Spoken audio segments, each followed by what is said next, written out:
Okay, we're recording. Jessica, do you want to start us off? Sure.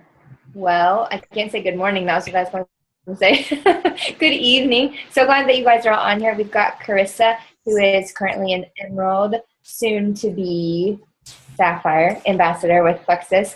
And tonight we're going to be talking about coming out of the Plexus closet and how to get your team started or how to keep growing your team even if you're in the process of that. So super excited about this, Carissa. Without any further ado, go ahead and share with us. I'm excited. Okay. So I definitely laughed when I heard the coming out of the Plexus closet topic. And I do have some practical wisdom for you as far as how to do that. But what I'm interpreting here is probably it's not so much how do I do it as how do I work up the courage to do it. So I'll talk about that first and address that first and say that I've definitely been there. And I know Jessica shared that she's been there. So I do want to get some feedback from you on how you came around to eventually come out of the closet too, Jessica. But I watched several people post for, it was about a year, 8 months, and, thought all of the terrible things about them. Oh, they're so annoying, or, oh, they're so tacky. I can't believe they're talking about how much money they're making, or I can't believe how many times a day they post about these products. Thought, oh, if we hang out, they'll probably just talk my ear off about Plexus. Just all kinds of assumptions, really, that were completely unfair. So when I decided to try the products, because I was secretly fascinated and totally intrigued. So when I decided to try the products, I did that for about a month as a customer. And when I decided I wanted to try more products, I thought, well, I'm going to join as an ambassador because my friend had been sharing nonstop about how great of a deal it was and how easy it was to make money. So all of that belief was already fed into my brain. So when I joined as an ambassador, though, I was still doing it for the products. And to come around to, I guess, come out of the closet and start talking about it, posting about it, sharing about it, was a process for me.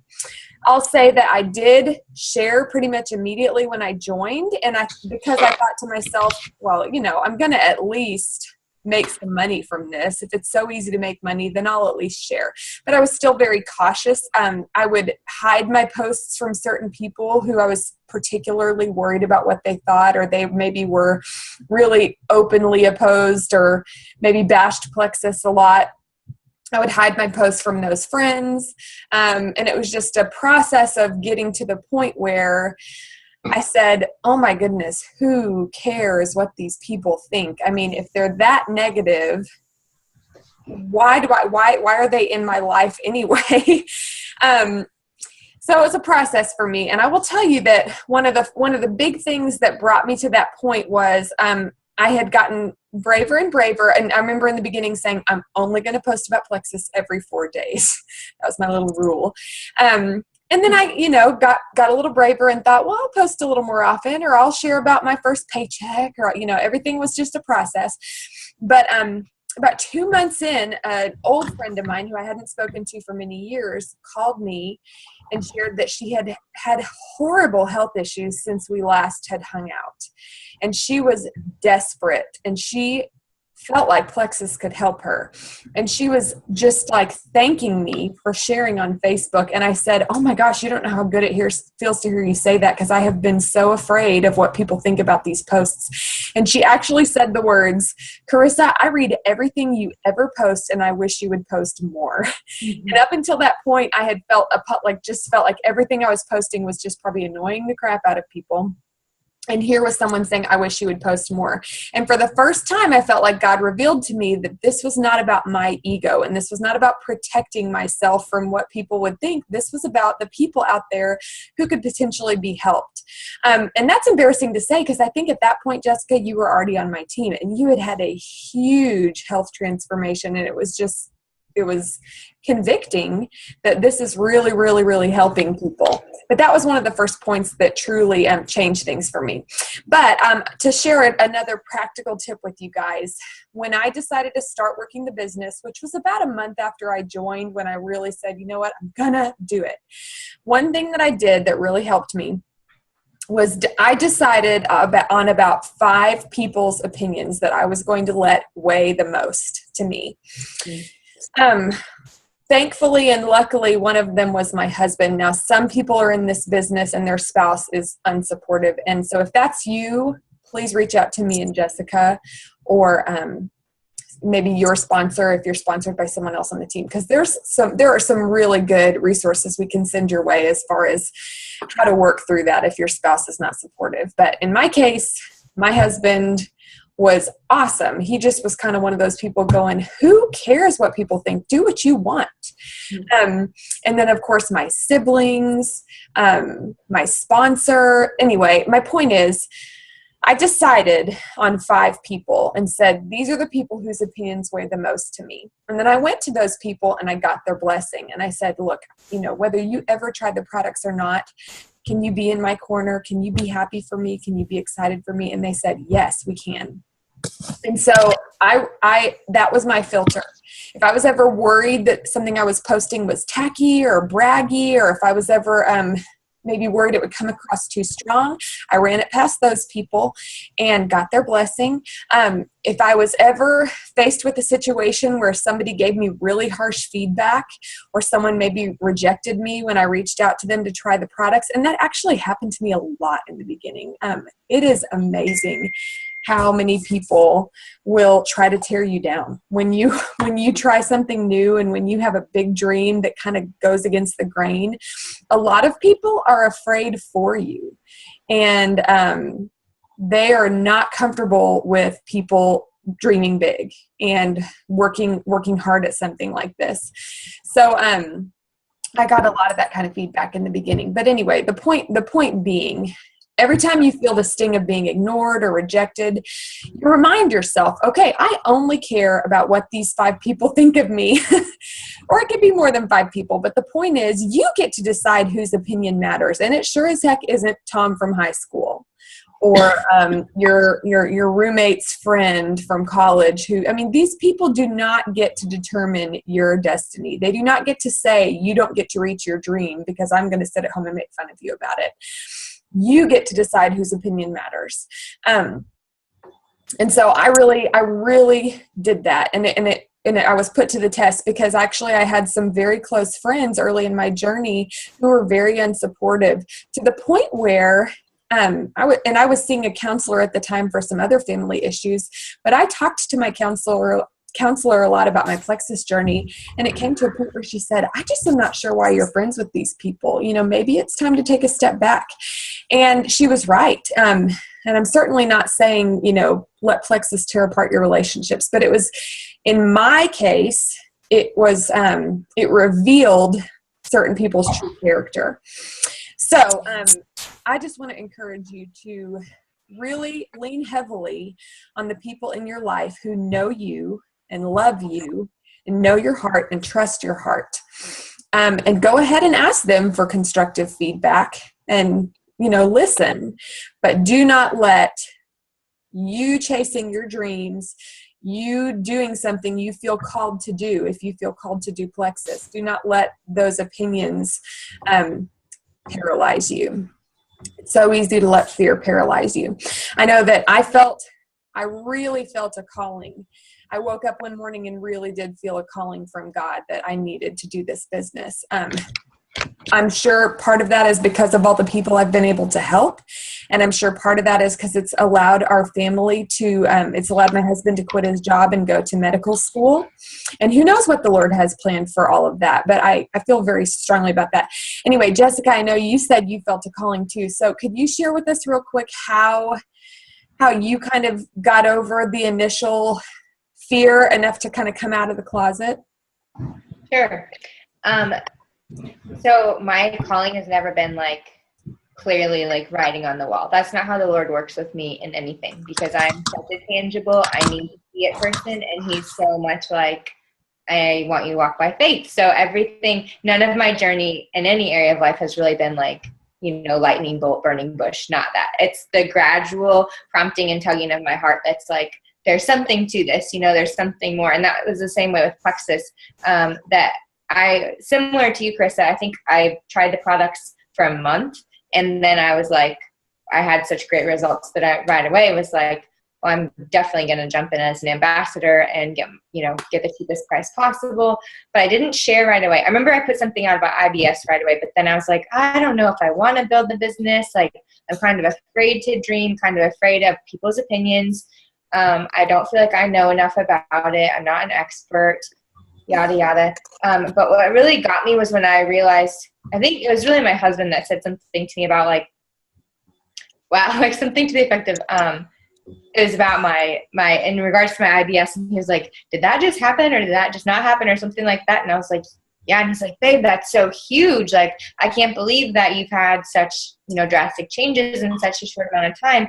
And I really started thinking, like, if this is affecting me so positively, and I didn't even feel like I had extreme issues. And I mean, looking back, over a decade of digestive issues is a pretty big deal, But at the time I was just like, whatever. But to have him say to me, like, point it out to me, it's kind of an aha moment that I was like, man, someone else could be benefiting from this too. And so when I saw that perspective of like, it's done so much for me in such a short amount of time, I feel like I've got to share it for someone else's sake. And it really wasn't about building the business for me at that time. It was just a matter of sharing. And I didn't even have really financial goals. I didn't even understand the ranks or any of that. And so I didn't care about that. I just thought, I feel like I would be selfish to not at least put this out there and at least like try to help someone else get started. And I knew part of my journey too, Carissa, had been with some anxiety and depression in college. And I'd been on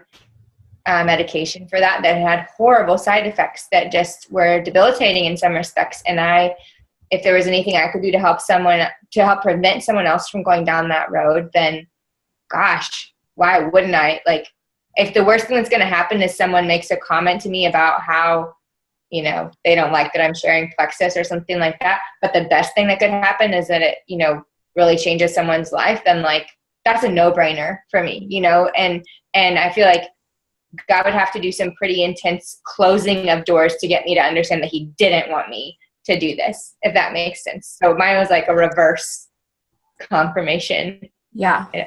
If that makes sense. Hopefully it does. But and I felt that way too about sharing the products. And it took me a lot longer to come around to the idea of recruiting, because that felt a little more maybe selfish. But it did also really rang true to me that if I am strategically planting ambassadors in other areas of this country, because a lot of people don't understand that gut health affects every area, and they do not understand the potential for this kind of supplementation. And so I was thinking of it like, you know what, if I am putting ambassadors in different places, then the effect helping people is even more profound, because I can only reach my network. But if I can reach people through other people, then, so I think that was another thing that really helped me with that. That's cool. As far as practical things, as far as coming out of the Plexus closet, if you've been on the team page any length of time, then you've probably seen a lot of the ways that a lot of us get the word out. I have grown my business like 95% through Facebook, and I know that some people are so fearful about that because maybe your Facebook feed is already kind of inundated, or maybe you've seen people doing it really in a spammy way, or maybe you think me and Jessica seem spammy sometimes. We all have to toe that line. But I can tell you that those posts have made a world of difference, and that for any like or any comment you ever see on a post of mine, there have been people approach me privately and reach out because of something I posted. So posting on social media was huge for me. And I started that on day one, and that's how I was able to start growing a customer base and eventually growing a team. I did get some ambassadors early on just by sharing with them testimonies and saying, this is the cheapest way to get the products. And then with some people, they started as a customer and then flipped to an ambassador when they saw their health results. And so all of that's perfectly legitimate. But posting on Facebook or on social media is a huge one. And if you feel unsure about how to do that well, be real, be you, and don't be a commercial. And that's the biggest advice I can give you. But we do have a ton of really good trainings that we can show you, videos from some of my favorite social media people to follow, a couple training calls. So we'll post some of those in the comments of this. But another practical way that I have really not taken advantage of until a little later has been events. And part of that's because I'm an introvert, and part of that's because I always hated being invited to Tupperware parties and things. So I was turned off by that. I didn't really see how beneficial it could be. Well, the beauty of Plexus is you do not have to run your business by constantly keeping a calendar of events. You don't have to ask your friends to host parties to keep your sales volume up. You can do that without events. But I do feel like as a launching of your business or coming out of the closet, to use our term for tonight, they are so effective. And because we don't have to buy a lot of inventory, and it's not a product that people have to like try on, like jewelry or makeup or clothing, events can feel very different. They don't have to feel high pressure. You can say, hey, leave your checkbook at home. This is purely an opportunity for me to share with you why I'm so passionate about these products, how they've changed my life, and how they've changed my friends' lives. If nothing else, you just showing up to support me would mean the world to me. And I have just found that that is so well received, and that's a great way to get your friends and family at least paying attention to your journey. And sometimes friends and family don't always jump on right away, and other times they're the first people to jump on your team and support you. Kind of depends.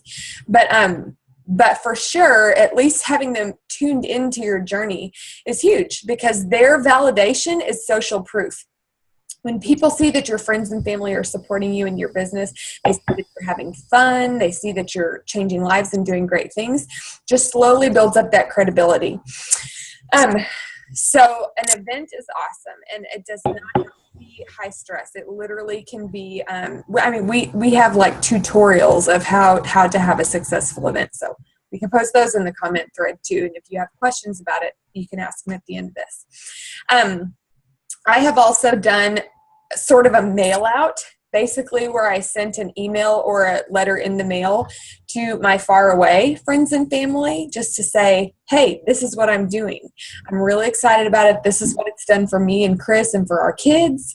And I would love to tell you more. I actually did this in my neighborhood too. Like I got some brochures and some samples and wrote like a handwritten note and put them in the mailboxes of all our neighbors. And the note, again, is not salesy. The note is, this has really changed our lives. We would be so excited if it could bless you too.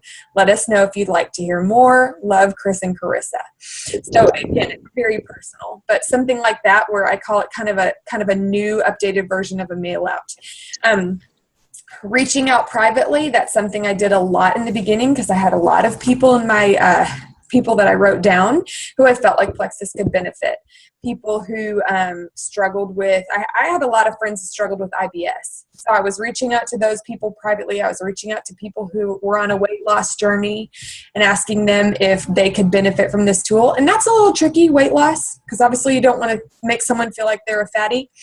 But having been someone who had struggled with food in the past, that was how I approached it and just said, I can identify with the battle of trying to make healthy choices, and this has made it so much easier for me. Have you thought about it? Have you heard about it? Is it something you'd like to try? So reached out to people on that. And then as far as other tips for reaching out, I actually recorded a video last night that if you haven't watched it yet, we've gotten a lot of good feedback that it's been very helpful for helping people feel confident about how to reach out privately.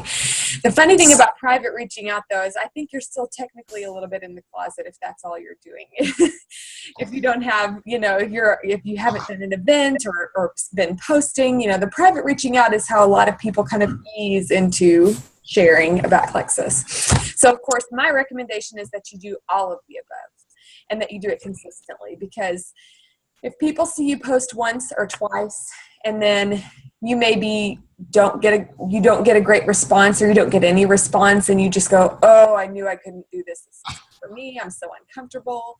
Then most people look at that and say, yeah, see, I knew that would happen. I knew that they would give it up. I knew that it didn't really work. And you kind of just prove them right. And on the flip side, even if you're not getting a good response from people, the longer you do it and the more consistent you are and the more proud of it you are, the more people start to get happy for you, even when in the beginning they were totally making fun of you. Like, I cannot tell you how many people, I posted today how thankful I am that Plexus has given me the ability to hire a cleaning lady and have my husband home for the summer. And it was a very short post. And it's just like, everybody is like, yay, go Carissa. They're so excited. Well, it's because I've been doing this for 20 months and there's no signs of me ever, giving up that passion for it. And people eventually it becomes a little more socially acceptable, and then people are happy for you. Another really good example, if you don't follow Raven Shabula Smith on Facebook, she's a friend of mine from Cersei, and everything she posts is so funny and so confident, and she's proud of what she does. She's proud of her involvement in Plexus. People can't help but be happy for you when you have that attitude about it. And so many things she posts are a perfect example of that. So I say do all of the above. Do an event to launch your business. Do another event if you've already done one. Post consistently. Send some mail out to your friends and family and your neighbors. Reach out privately, to lots and lots of people. And if you don't hear back from them, don't worry, because they're still going to be watching. Do all of the above. And then we'll transition now into some talk about recruiting and building your team, since everyone wanted to talk about that too. So there's lots of ways to recruit and build your team. One of the first ways you can do this is adding ambassadors who have health needs. Oftentimes these people start out just wanting the discount, which is kind of how I started out. It's kind of how my sponsor started out. We liked the products and we joined for the discount. So that's a great thing to do, starting people as a customer and transitioning them to an ambassador. What you have to do beyond that, though, is you have to stay in touch with those people. They're very much like customers. So you stay in touch every single month and you find out how they're doing. You find out where they're struggling. You help them troubleshoot. And you also help them vision cast.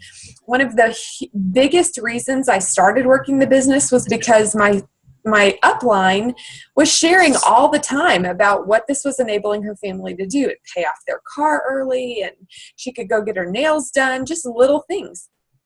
But it was giving me a vision for what was possible, and I had never had an interest in doing anything like this in my whole life. So learning how to pass along that vision to other people, especially when they join your team just for the discount. Another aspect of recruiting is approaching your friends, the people that you want to work with, the people you want to do life with, the people you want to vacation with, and the people you want to see succeed in huge ways. You sure as heck better approach those people and say, come and do this with me. Because just imagine how good I feel. Some of my favorite friends are, this close to earning their Lexus and this close to getting to come to Hawaii with me every year. So that was a huge motivator for me in the beginning. And that was a big thing that I said to a lot of those people. Hopefully they know you well enough to know that it's not about how much money you're going to make if they join. And you can make that abundantly clear when you talk to them. But yes, I reached out to my friends and family and said, if I'm going to the top with anybody, I want it to be you. So think about those people. And then reaching out to skeptics and starting an open dialogue. Now, you may not feel like you know everything, but I really want to encourage you that we have everything to be proud of with this company. We can be proud of our leadership and how they're running Plexus. We can be proud of our products and how careful they are about what goes into them. We can be proud of what the ingredients do in the body and the research that backs that up. So I say, if you know somebody that is skeptical or bashes Plexus, it's not about trying to recruit them, but I would say, hey, open up a dialogue with them and talk with them. Oftentimes those people, when they come around, are some of the most powerful team members. And that was certainly the case with me. I felt like I could do everything I needed in my health through diet. And I told Jessica that repeatedly, not Jessica Saunders, but Jessica, my upline. I told her I could do this through diet. And so, man, when I was convinced that Plexus was making a difference for me, I was a very influential voice because I had come from skepticism. And then I mentioned this a little bit before, but adding friends and family who love you and want to see you succeed. This is something I totally missed out on in the beginning. But you've got people in your life, at least 3 people, enough to get to silver, who just want to see you succeed. And if nothing else, if you say, hey, would you join this journey and get healthy with me? Buy yourself a little welcome pack and see how you feel after a month. Help me get to silver. A lot of people have, a best friend, a sister, and a mom who would do that and who truly are just their best cheerleader, want to see them succeed. So I, in the beginning, was just so, honestly, I was more afraid of what some of my family would think than the whole Facebook world. So it took me a while to reach out to my family and took them a while to join my team. But I would say don't miss that opportunity there in the beginning. And then the hardest thing about recruiting is reaching out to those dream team, big fish, influential people in your circles. Sorry if I'm reading for a minute because I have some of this written down, but what I said is this is where the absolute magic happens. Now, sometimes you get lucky because somebody who, is a casual product user and then decides to work the business, and then maybe they really become passionate and you guys become power partners. Like, all that can happen. But the real magic and the potential is when you can overcome your self-doubt long enough to reach out to the people who are huge influencers and difference makers in your circle or in your life. And it's hard and it's scary, but you know what? Like, you can do it. And when you do it and you survive, you realize I can do hard things. I'm a pretty strong person. And wow, that in and of itself is worth it. Just to see that you can do stuff like that and come out stronger on the other side. But as far as what it does for your team and their morale and what it does for the people that you start to influence as you grow, those people are influential for a reason. You're intimidated by them for a reason because they have value in society. They change lives. They inspire people. They know how to lead. When they join your team, they make this thing look good. They make it look fun. And that's that. I've just been so convicted that oftentimes we only reach out to people that we aren't intimidated by, and we think, oh, it won't bother me if they say no, they're, or whatever. But the diamonds that I know that have said, yeah, I reached out to my doctor, or I reached out to my friend who is like a Miss USA contestant. It's scary, but you know what? You have something really, really great to offer those people.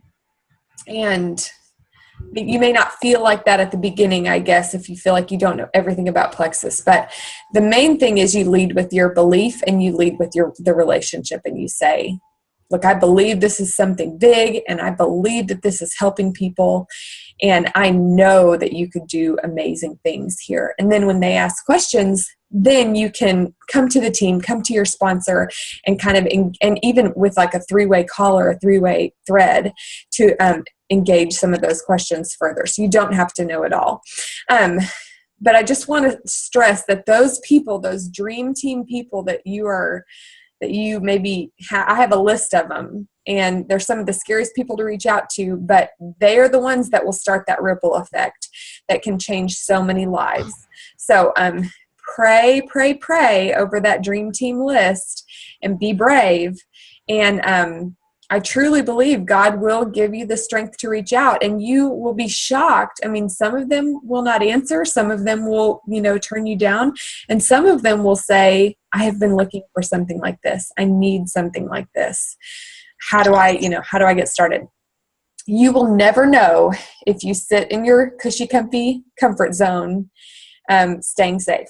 So pray and be brave. And then, Jessica, if you want to add anything to that recruiting stuff, feel free. But if not, you can go ahead and talk about working Plexus into the nooks and crannies. And I'll just let you know when we have a 5-minute warning. Okay. Yeah, I love what you were saying about reaching out to dream teamers. I think overcoming that self-doubt is so big. And I still sometimes that's an hourly battle, that's not just a one time you overcome it. It's like an ongoing thing. And sometimes it hits harder than others. So one thing that just came to me in terms of recruiting though too is reaching out to your doctor, or Levi's pediatrician or whomever, the big people that you think, oh, I would talk to them, they have no credibility. Remember that they're just people too. Yeah, they might have a title, or they might have a position or some sort of status that is maybe intimidating or just different than what you have and what you're comfortable and familiar with. But at the end of the day, we're all just humans, and we're all, on a similar journey of, just trying to pursue the best life that we can. And so I think breaking it down like that makes it a little more doable and can, give us a little more confidence. 5 minutes, by the way, 5 minutes. Oh my gosh, I'm going to run through this real fast then. So one of the other topics that you all said you would be interested in talking about, Team Plexus. Do we know how to hit the mute button?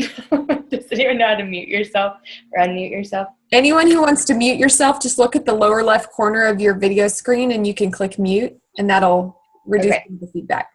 So the noise. Okay. Working Plexus into the nooks and crannies of your life. And I had 3 P's that I came up with, and then kind of a 4th P. But the first one is planning. So I work Plexus a lot into little tiny areas of my life. I am an Army wife, and I have a 5-month-old that was a preemie and has a lot of high needs a lot of times. It's doesn't let me put him down. I also work another job at my church, and we live in the country far away from everything. And so I don't always have blocks of time that I can work Plexus. So planning is the first P, and that's huge for me. I try to sit down at some point over the weekend and look ahead. I just started this. I figured I'm a teacher, and one of my gifts is teaching. Obviously, that's a big gift. So I made lesson plans for myself. This is for next week. I haven't filled it out yet, but that shows what I'm going to be doing with the team page, what I'm going to be doing with my own time that I have to work Plexus, all of that. And so planning is huge. Whether you are planning at a week at a time or a day at a time, planning is so important, especially if you want to make the most of small chunks of time. Having a plan is essential. The next thing is prioritizing. I'm the world's worst at getting distracted, especially, can I get an amen with this, with lack of sleep and not, your brain not being all there. I'll hop on Facebook, and next thing I know, it's 20 minutes in, and I have no idea why I was on Facebook or what I've been doing for the last 20 minutes. I've just got this action going on scrolling. But I have to prioritize, and I have to know that I'm not getting on Facebook to just work Plexus idly. I have a priority, and a lot of times what I try to do is follow up with my customers first. I make sure any messages that I've got from customers, I take care of those. I take care of my team stuff, and then I move to my outreaches and follow-up. Sometimes my priorities will change from day to day depending on what ongoing threads I've got going on. But I know every day as I start out, here are my priorities. So if I only have 15 minutes right now, I'm not going to just scroll the news feed. I'm going to check my messages and hit the main big things first. And then if I have time left over, I'm going to come back and put out little fires too. And then, so plan and prioritize are the first 2 P's. The next one is productivity. And so this has to do also, oh my gosh, less than a minute. Be intentional with the time that I have. That kind of goes with prioritizing too. But the time that I'm not working Plexus in my nooks and crannies, I'm not thinking about Plexus. I'm with my son, or I'm at church, or I'm working out, and I'm not thinking about that I'm being productive in whatever my like compartment is at that time, if that makes sense. Last one is positivity. Working in the nooks and crannies may very well take you longer to build your business. So it's important to stay positive and know that it's a process all along. Keep your head up, keep your chin up, and hang in there because it will happen. It will be great. You just got to keep at it. Woo, that was so fast. I could have done like 30 minutes on that. Seriously. Well, and you said 1 minute. We actually have 1 minute from now. So is there anything else you want to say? No, I'll end it at that so I don't end in the middle of a sentence or something. Okay. But if you all have questions, though, about anything Carissa said, be sure to comment on the team page too, and we'll try and get those answered. Carissa, thank you so much. Thank you. 38 weeks pregnant, and you gave us about 45 minutes of your time tonight. Thank you very much. And ladies that joined us, thank you for joining us. Yes, it's an absolute joy. Well, thank you all for coming tonight. Really, really love just that you got on here. So we'll post the recording in just a little bit. Bye, everyone. Thank you. Bye-bye. Thank you.